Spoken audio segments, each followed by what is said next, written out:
Hello civil aspirants, welcome to Sparks Academy and welcome to yet another question discussion video. So in this session, we are going to discuss few questions from consolidation topic. Already geotechnical engineering la important topics like index properties, relationship between soil properties, permeability, seepage, இந்த மாதிரி topicsல இருந்து question discussions videos போட்டிருக்கோம். So those are the questions that are most expected for upcoming exam. So இந்த video பார்க்கல அப்படின்னா you can go and watch that videos as well. Those are available in YouTube. Okay, so in this session, consolidation la irundha enna questions la expect pannalam abingiradha paakalam. So let's move to the first question. The reduction in volume of soil primarily due to squeezing out of a water from the voids is called as.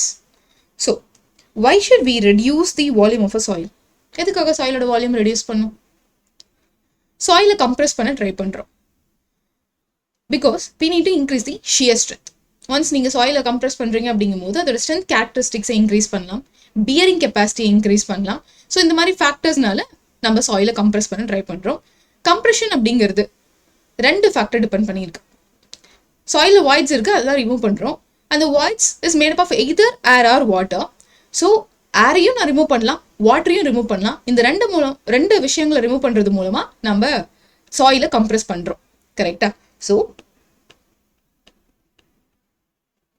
compressibility is done by consolidation and compaction. So soil இருக்க air voids remove பண்றது மூலமா soil compress பண்றோம் அப்படின்னா that means compaction, removing air voids. soil இருக்க water remove பண்றது மூலமா that means poreல present ஆயிருக்க water remove பண்றது மூலமா soil compress பண்றோம் அப்படின்னா that means consolidation. இந்த consolidation வந்து two types ஆ classify பண்ணுவாங்க.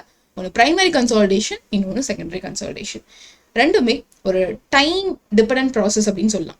Okay, it takes more time. Compaction அப்படிங்கிறது instantaneous process. It happens very immediately, but consolidation அப்படிங்கிறது it depends on time. Okay.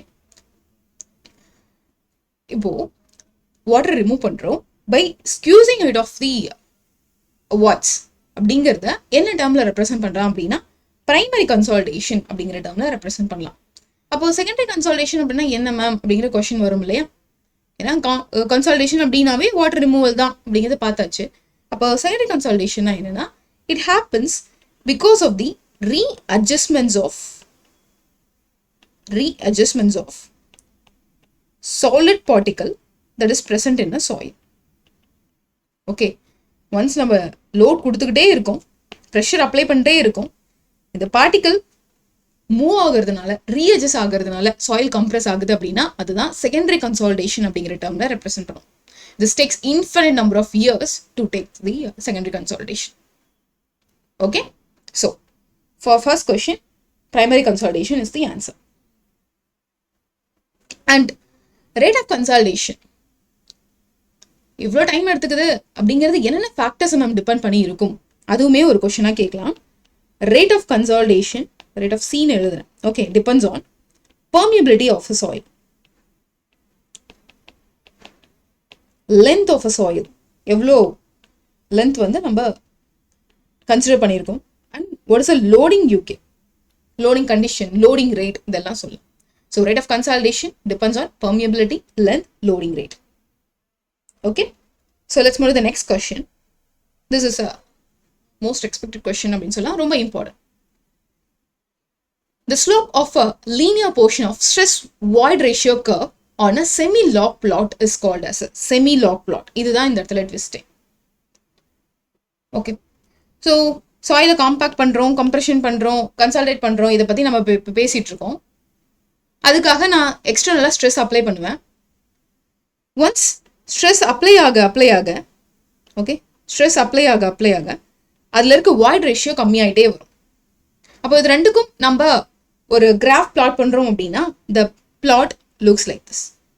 இது ஒரு கர்வேச்சர் ஃபார்மேட்டில் நமக்கு கிடைக்கும். Okay, it gives is a curvature format. இந்த கர்வேச்சர் ஃபார்மேட்டை அனலைஸ் பண்ணுறது ரொம்ப ரொம்ப கஷ்டம். ஸோ அதுக்காக என்ன பண்ணாங்க அப்படின்னா இந்த இடத்துல இந்த ஸ்ட்ரெஸ் இருக்குது பார்த்தீங்களா, எக்ஸ் ஆக்சிஸில் ஸ்ட்ரெஸ் இருக்குது பார்த்தீங்களா, இதை செமிலாக் பேட்டர்னில் இன்ட்ரடியூஸ் பண்ண ஆரம்பித்தோம். செமிலாக் பேட்டர்னில் இன்ட்ரடியூஸ் பண்ணதுனால ஃபர்ஸ்ட் இனிஷியலாக கர்வேச்சராக கிடைச்சது இப்போ ஸ்ட்ரெயிட் லைனா லீனியர் வேரியேஷன்ல நமக்கு கிடைக்குது. as stress increases the void ratio decreases அப்படிங்கிறது இப்போ லீனியரா நமக்கு கிடைக்குது. ஸோ இந்த லீனியர் லைனுக்கு ஸ்லோப் எடுக்கிறது மூலமா what I get, this is a question. The slope of a linear portion of a stress void ratio curve on a semi-log plot is called as. So to take the slope, what is the change in a void ratio with respect to stress? அதான் வந்து slope அப்படிங்கிறது சொல்றோம். So இது slope எடுக்கும் போது நம்ம கிடைக்கிறது என்ன அப்படின்னா coefficient of compression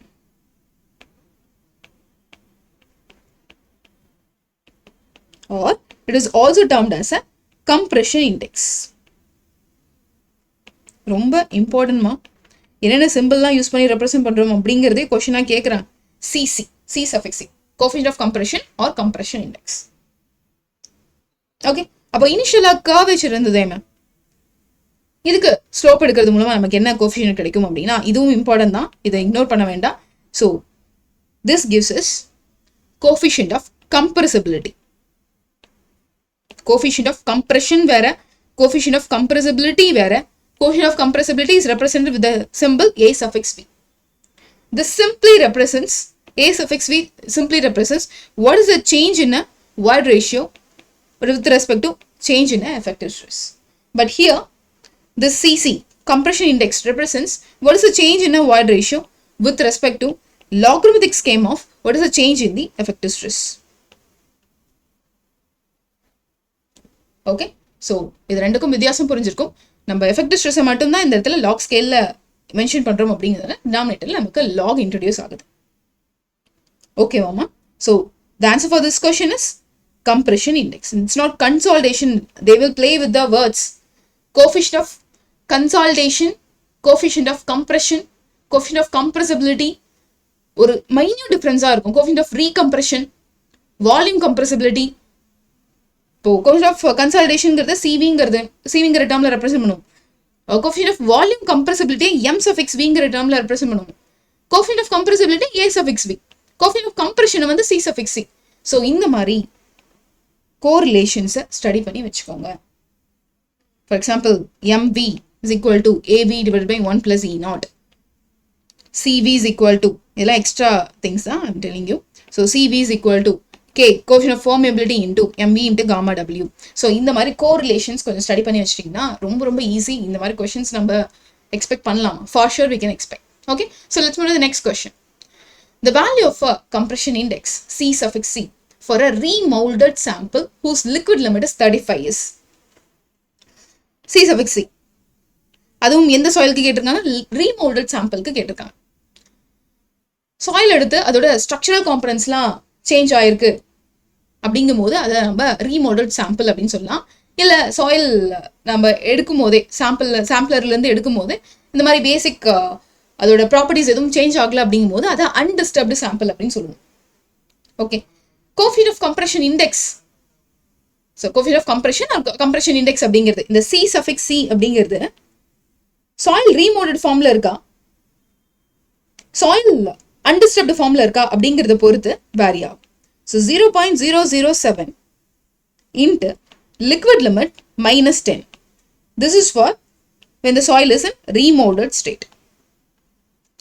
Okay, so Cz is equal to 0.009 into liquid limit -10.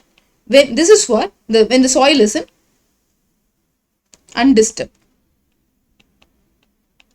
Remolded அப்படிங்கிறத டிஸ்டர்ப்னு ரெப்ரசென்ட் பண்ணலாம். இந்த டிஸ்டர்ப்ட் அப்படிங்கிற வார்த்தையை பார்த்த உடனே நிறைய ஸ்டூடெண்ட்ஸ் வந்து இந்த ஃபார்மேட் எழுதிடுறாங்க. நோமா, this is undisturbed, this is remoulded or disturb, both are same. Okay, இந்த கொஸ்டின் கேட்டிருக்கிறது ரீமோல்டட் தான். So let's figure out the answer. Okay, இதுல இருந்து ஃபிகர் அவுட் பண்ணலாம். So 0.007 into what is the liquid limit? Yes, it is 35 -10. So 0.007 into 25, that gives us 0.175. So option D is the correct answer. Simple. For sure we can expect this kind of question. இதுல பெருசா lock scale இல்ல கேட்க மாட்டாங்க ma'am, இதெல்லாம் கேட்க மாட்டாங்க, calculator இல்லை அப்படின்லாம் நீங்க சொல்லக்கூடாது. Very very simple calculation, right? So we can expect this kind of questions. அதுக்கு அடுத்து இந்த மாதிரி கொஸ்டினும் எக்ஸ்பெக்ட் பண்ணலாம். To make things a little bit complicated, we can expect this kind of questions as well. In a consolidation test, when a load is changed from 50 kN per meter square to 100 kN per meter square, then the void ratio changes from 0.8 to 0.6. So, ஒரு consultation டெஸ்ட்ல load கொடுத்துட்டே இருக்கும், அதுக்கேற்ற மாதிரி நமக்கு soil வந்து consolidated ஆகிட்டே இருக்கு. கன்சல்டேட் ஆகிட்டே இருக்குன்னா வாய்ட் ரேஷியோ வாய்ட்ஸ் வந்து கம்மியாயிட்டே இருக்கு. அப்போ வாய்ட் ரேஷியோ 0.8லேருந்து 0.6க்கு மாறுது அப்படிங்கும் போது கோஎஃபிஷியன்ட் ஆஃப் கம்ப்ரெசிபிலிட்டி அப்படிங்கிறத என்ன டேர்ம்ல ரெப்ரசென்ட் பண்ணுவோம்? ஸோ ஸ்டார்டிங்லேயே நான் சொல்லியிருந்தேன் coefficient of compressibility A suffix V. It gives us, okay, the difference between the stress or relation between the stress and void ratio அப்படின்னு சொல்லலாம். இதுதான் என்னது coefficient of compressibility. அப்போ it is nothing but the ratio of a change in the void ratio to the change in the effective stress அப்படின்னு எழுதலாமா? So void ratio இங்கே என்ன change ஆயிருக்கு? E1 to E2 மாறி இருக்கு, corresponding to sigma 2 இருந்து sigma 1. Okay, so what is E1? 0.8. What is E2? 0.6. எப்போ இந்த வாட் ரேஷியோ மாறுச்சு?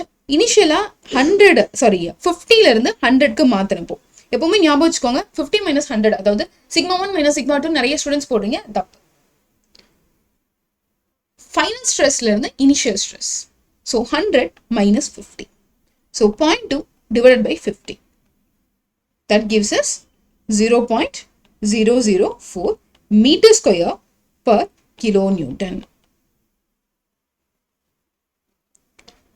Okay, meter square per kilonewton. So option D is the correct answer for this question. Units la ரொம்ப ரொம்ப முக்கியம். Coefficient of compressibility பொறுத்த வரைக்கும் meter square per kilometer. Volume compressibility meter square per kilometer. Coefficient of consolidation எடுத்துக்கிட்டோம் அப்படிங்கும்போது meter square per second or centimeter square per second. So units பார்த்துக்கோங்கம்மா, எப்போ coefficients பார்க்குறீங்க இல்லையா, அது கரஸ்பாண்டிங்கான யூனிட்ஸ் பார்த்துக்கோங்க, ரொம்ப important. So let's move to the next question. The time factor for a particular average degree of consolidation. The time factor, what is mean by time factor? T suffix V. The time factor அப்படிங்கிறது எதை signify பண்ணுது அப்படின்னா, consolidation என்ன டிகிரியில நடக்குது with respect to time.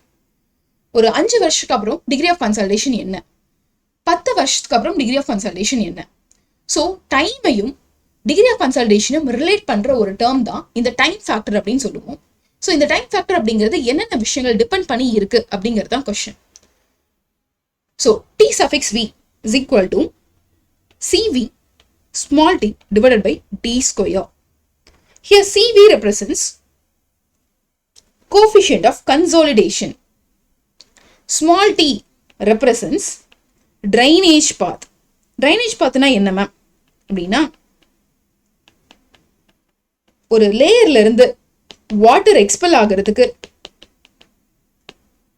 அதுக்கு எவ்வளோ பாத் இருக்கு, அதுதான் ட்ரைனேஜ் பாத் அப்படின்னு சொல்லுவோம். மேபி இங்கேயும் பர்வியஸ் ஸ்டேட்டா இருக்கு, இங்கேயும் பர்வியஸ் ஸ்டேட்டா இருக்கு அப்படின்னா, இங்க இருக்கிற பிரசண்டா இருக்க பார்ட்டிகல் half of the thicknessக்கு வந்து டிராவல் பண்ணி ஆகும்.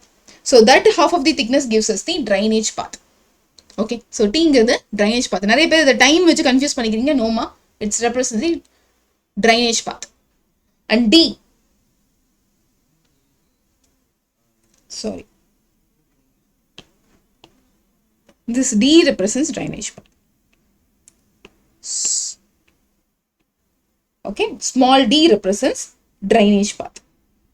அப்போ டீங்கிறது என்ன மேம் ரெப்ரசென்ட் பண்ணுது அப்படின்னா, same, it represents what is the time taken for a particle to consolidate. Soil particle consolidate ஆகிறதுக்கு எவ்வளவு டைம் எடுத்துக்குது. ஸோ டீக்கும் டிக்கும் கன்ஃபியூஸ் ஆகிறாங்க. now said, sorry for that. So D அப்படிங்கிறது இந்த சாயில் ஸ்டேட்டால இருந்து வாட்டர் கன்சாலிடேட் ஆகிறதுக்கு எவ்வளோ டைம் எடுத்துக்குது அப்படிங்கிறது டி, டைம் டேக்கன். டிங்கிறது drainage path. What is the length that water needs to travel to drain out அப்படிங்கிறது டி. ஸோ இந்த டைம் ஃபேக்டருங்கிறது is it depends on drainage path அப்படின்னா, yes, it is inversely depends on drainage path. Okay, depends on the coefficient of consolidation அப்படின்னா, yes, it is directly proportional to the coefficient of consolidation. அதுக்கு அடுத்து it depends on the distribution of initial excess hydrostatic pressure அப்படின்னா, எஸ்மா, because நம்ம எவ்வளோ pressure கொடுக்குறோமோ அது கரஸ்பாண்டிங்காக தான் expulsion நடக்கும், அது கரஸ்பாண்டிங்காக தான் டைம் டேக்கன் இருக்கும். So obviously option C is also correct. So all the factors R relevant to the time factor. Okay, so let's move to the next question. In which of the following condition a clay is said to be pre-consolidated? Pre-consolidated அப்படிங்கிறத in other terms we can represent it as over-consolidated. So soil எப்போ over-consolidated state அப்படின்னு சொல்லுவோம்? If a present overburden pressure is equal to the existing overburden pressure. Present to existing same இருக்கு அப்படிங்கும் போது அதை over-consolidated or pre-consolidated சொல்லுவோமா? If it is never been subjected to the effective pressure greater than the existing pressure, it is not fully consolidated under the existing overburden pressure. It has been subjected to the pressure in excess of its present overburden pressure. இது மாதிரி நிறைய formats கொடுத்துருக்காங்க. So first என்ன கான்செப்ட்னு பார்த்துறோம். ஒரு soil எடுத்திருக்கோம், அந்த soil மேலே ஒரு பில்டிங் இருந்திருக்கு. இப்போ அந்த பில்டிங்கை டெமாலிஷ் பண்ணிட்டோம். அந்த பில்டிங் ஆல்ரெடி அந்த சாயில்ல ஒரு சர்டன் லோடு வந்து அப்ளை பண்ணியிருக்கோம். இப்போ ப்ரெசென்டா பார்க்கும்போது அந்த லோடு இல்லை, பாஸ்ட்லயே அது பயங்கரமான லோடை தாங்கிருச்சு. ஓகே, இப்போ ப்ரெசென்ட்ல அந்த லோடு வந்து இல்லை அப்படிங்கும் போது we can say that soil is termed as a over consolidated or pre consolidated. அப்படின்னா என்ன அர்த்தம்? ப்ரெசென்ட்டை விட பாஸ்ட் கொடுத்திருந்த அந்த ஓவர்பர்டன் ப்ரெஷர் அதிகமா இருக்கு அப்படின்னா அதை நம்ம ஓவர் கன்சாலிடேட்டட் சாயில்னு சொல்றோம். Okay, so this over consolidation ratio OCR is nothing but maximum effective stress that is present over a past condition divided by the existing effective stress. இப்போ கரண்டா என்ன effective stress இருக்கு? அப்போ over consolidation சாயிலுக்கு இந்த OCR value என்னவாமா இருக்கும்? It should be greater than 1, right? Because pastல நமக்கு என்னமா இருந்துச்சு, அந்த பில்டிங் இருக்கும்போது பிரஷர் அதிகமா இருந்துச்சு, இப்போ கம்மியா இருக்கு அப்படிங்கும் போது greater than 1. When OCR is equal to 1, that is termed as a normally consolidated soil. When OCR is less than 1, we can say that as a under consolidated soil. Okay, so இந்த OCR value வச்சு question கேட்பாங்க. OCRனா என்னன்னு தெரிஞ்சுக்கோங்க, OCR value வச்சுட்டு எப்படி soil நம்ம classify பண்றோம்னு தெரிஞ்சுக்கோங்க. ஸோ இங்க அவன் ப்ரீ கன்சாலிடேட்டட் சாயில் பத்தி கேட்டிருக்காங்க. So if it has been subject to the pressure in excess to the ப்ரெசென்ட்டை விட இட் ஹாஸ் பீன் சப்ஜெக்டட் அப்படின்னா என்ன, பாஸ்ட்ல நிறைய ப்ரெஷர் இருந்தது அப்படின்னா அந்த சாயில நம்ம ஓவர் கன்சாலிடேட்னு சொல்லுவோம். So option D is the correct answer. Got the point? Okay, so let's move to the next question. This is a question for you people. Select the correct option with regard to the following statements. Statement 1, statement 2. A soil is termed as a normally consolidated if a present effective overburden pressure is less than the maximum to which the soil was ever been subjected to its past. Soil past subject ஆயிருக்க pressure விட presentல லெஸ்ஸா இருக்கு அப்படின்னா அதை நம்ம normal கன்சாலிடேட்னு சொல்லுவோம் அப்படிங்கிறது statement 1. Larger the value of a coefficient of consolidation, shorter it takes the full consolidation to occur. So consolidation value CV இருக்கு இல்லையா, அது வந்து ஹையர் வேல்யூவா இருக்கு அப்படிங்கும் போது time taken for the consolidation கம்மியா இருக்கும் அப்படின்னு சொல்றாங்க. ஸோ இந்த ரெண்டு ஸ்டேட்மெண்ட்ல எது கரெக்ட் எது தப்பு அப்படிங்கிறத கமெண்ட் செக்ஷன்ல மென்ஷன் பண்ணுங்க. I will share your name in the next video. Okay, so நம்மளோட Sparks அகாடமியில we are launching offline test series and postal test series batch for civil engineering aspirants. So இதை பத்தின deals வேணும் அப்படின்னா feel free to call our academy number. Okay, so இந்த video உங்களுக்கு யூஸ்ஃபுல்லா இருக்கு அப்படின்னு நினைச்சீங்கன்னா share with your friends and give your feedback. Okay, so thank you so much. We will meet in the next video.